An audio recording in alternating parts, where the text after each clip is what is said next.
considera el conflicto que hay en Etiopía una guerra civil entre el Estado etíope y la región de Tigray. Empecemos.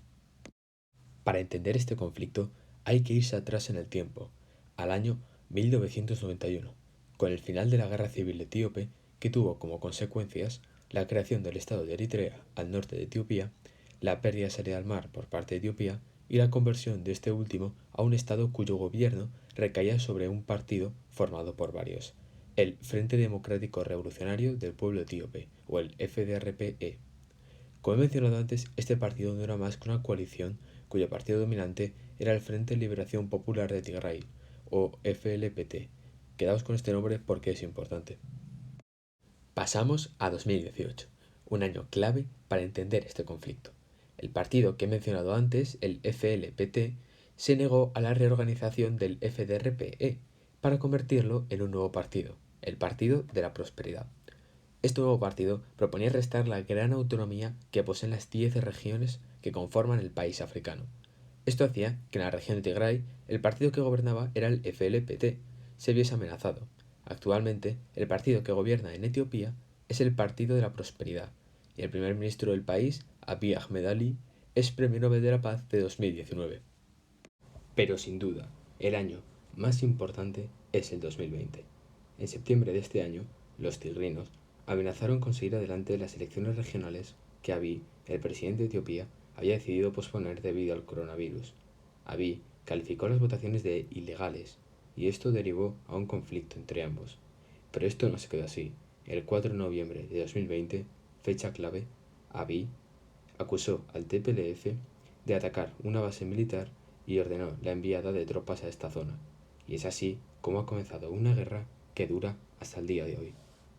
Etiopía se enfrenta a un claro conflicto ideológico, pues confrontan las ideas del FLPT, que aboga por unas regiones con más competencias, y el Partido de la Prosperidad, que aboga por un mayor poder del gobierno central. Pero no solo eso, también nos hallamos ante un conflicto de identidad, pues Etiopía es un estado multiétnico, y la etnia de los Tigray, al verse amenazada, ha decidido entrar en guerra. Las causas de este conflicto vuelven a ser ideológicas. Los dos bandos conciben Etiopía como países diferentes. Uno de ellos, el Partido de la Prosperidad, quiere un Estado unido, mientras que el TPLF pretende seguir con el sistema de autonomía por regiones.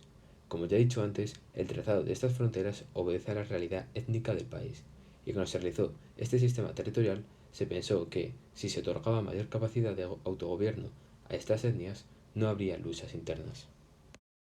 Las partes de este conflicto están muy bien definidas en este caso. Por un lado, tenemos al Estado etíope, liderado por el Premio Nobel de la Paz Abiy Ahmed Ali. Por el otro lado, tenemos al TPLF, el partido rebelde, por lo que nos hallamos ante un conflicto entre un Estado y un partido político que se halla dentro del mismo. Muchos de ustedes estarán pensando, y con mucha razón, que es un asunto que solo le importa a Etiopía, pero no hay nada más lejos de la realidad. Eritrea y Djibouti apoyan al Estado etíope, por lo que nos hallamos no ya ante una guerra civil, sino ante un conflicto internacional, puesto que participan dos o más estados. Muchos de ustedes se estarán preguntando, y no sin falta de razón, cómo es que Abiy Ahmed Ali, el primer ministro de Etiopía, haya sido galardonado con un premio Nobel de la Paz cuando está en guerra contra su propia población. Y la respuesta es simple. El premio Nobel de la Paz se lo otorgaron en el 2019, cuando la guerra comenzó en el año 2020. Además, Abiy Ahmed Ali realizó numerosas acciones para promover las relaciones diplomáticas entre Eritrea y Etiopía, y realizó un papel muy importante para la pacificación de su país, cosa que, como ya hemos visto, ya no ha surgido efecto y ha desencadenado en una guerra civil. Uno de los motivos por los que se ha alargado tanto esta guerra es porque ambos bandos creen que está justificada.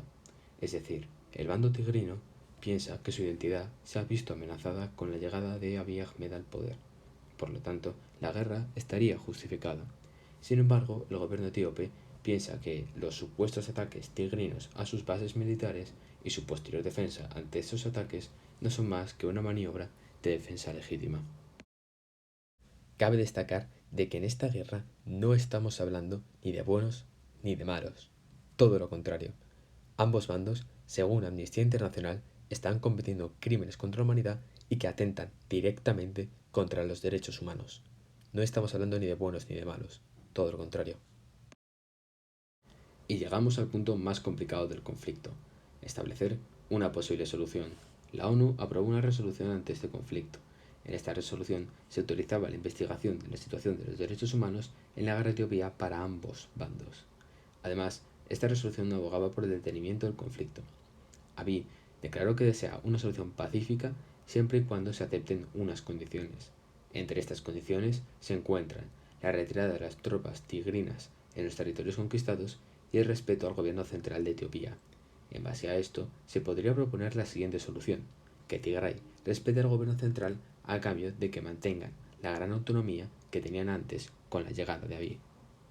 Y con esto se llegaría al final del vídeo. Espero que les haya resultado de mucha utilidad y que comprendan la importancia que tiene este conflicto en el panorama mundial. He decidido realizar este vídeo puesto que creo que este conflicto no recibe la suficiente cobertura mediática que se merece. Esto ha sido todo por hoy. Muchas gracias por ver este vídeo.